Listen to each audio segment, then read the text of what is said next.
जय श्री राधे राधे, जय श्री कृष्णा मेरे प्रिय भक्तों। तो मैंने आपको ऋषि पंचमी की कथा का श्रवण कराया, उसका जो लिंक है आपको डिस्क्रिप्शन बॉक्स में मिल जाएगा। तो आइए हम ऋषि पंचमी की दूसरी कथा का श्रवण करते हैं। श्री कृष्ण से युधिष्ठिर ने पूछा, हे प्रभु, वह कौन सी पंचमी है जिसका व्रत करने से नारी जाति मुक्त होकर बहुत पुण्य को प्राप्त होती है? आप मुझे संक्षेप में बताइए।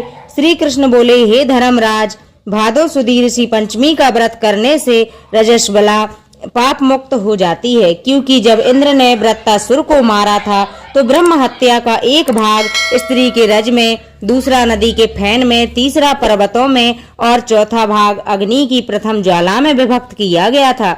हे राजन, विदर्भ देश में एक सैन्यजित नामक राजा था और उसके राज्य में एक सुमित्र नामक विद्वान विप्र रहता था। उसकी पत्नी जयश्री एक दिन किसी कार्य में रहते हुए रजस्वला हो गई और समय अनुसार भोजन की प्रत्येक वस्तु को छूती रही। इस प्रकार समय पाकर दोनों पति पत्नी की मृत्यु हो गई।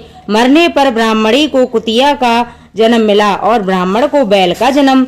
पर इन दोनों को अपने तप के प्रभाव से पूर्व जन्म की बातों का स्मरण बना रहा और यह दोनों प्राणी अपने पुत्र के घर में ही पालित हुए। एक दिन पितृपक्ष आया। ब्राह्मण कुमार अपने पिता की श्राद्ध तिथि में विधि पूर्वक ब्राह्मण भोज रखा और पत्नी को स्वादिष्ट पकवान बनाने की आज्ञा दी। इधर ब्राह्मण पतोहू ने पकवान व खीर तैयार किया तो भाग्यवश एक सर्प ने उस खीर में जहर उगल दिया। यह कुतिया देख रही थी।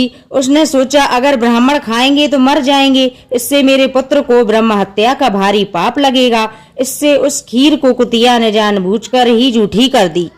तो उस बहू ने कुतिया को इतना मारा कि उसकी कमर ही तोड़ दी और खीर को फेंक कर दोबारा बना ली। फिर श्राद्ध कर ब्राह्मणों को भोजन कराया।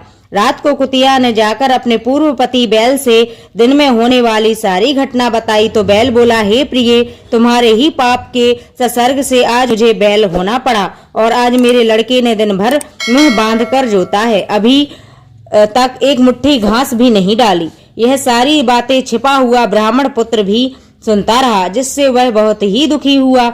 दोनों माता पिता को भोजन देकर दुखी हो वन को चला गया और ऋषियों को दंडवत करके पूछा, हे महाराज, मेरे माता पिता कुतिया और बैल की योनि में हैं।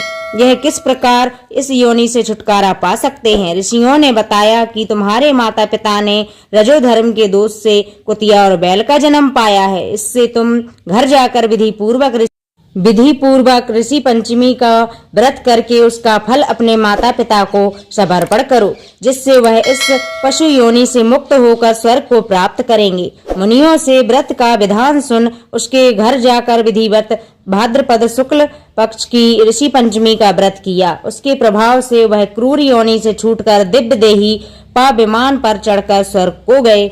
हे राजन, जो नारी इस व्रत को विधि पूर्वक कर श्रद्धा से सप्त ऋषियों का पूजन करती है, वह नारी भयंकर रजस्वला दोष मुक्त हो शीघ्र ही धन पुत्र आदि सुख सौभाग्य को पाती है। इससे इस व्रत का पालन कर नारी जाति का मुख्य कर्तव्य है। इससे तन मन आदि के दोष से मुक्ति होती है। जो फल तीर्थों के करने से प्राप्त होता है, वे इस व्रत के अनायास ही नारी को प्राप्त हो जाते हैं। तो प्रिय भक्तों, यह थी ऋषि पंचमी की कथा का दूसरा अध्याय। और इसका अगर पहला अध्याय आप सुनना चाहते हैं तो मेरे पहले पार्ट को जरूर सुने और उसमें कथा का नियम पालन सब कुछ दिया हुआ है, तो उस पार्ट को जरूर सुने। और अगर आपको अच्छा लगे तो प्लीज कमेंट में जरूर बताना और चैनल को सब्सक्राइब जरूर कर देना। जय श्री शिवाय, नमस्तुभ्यं।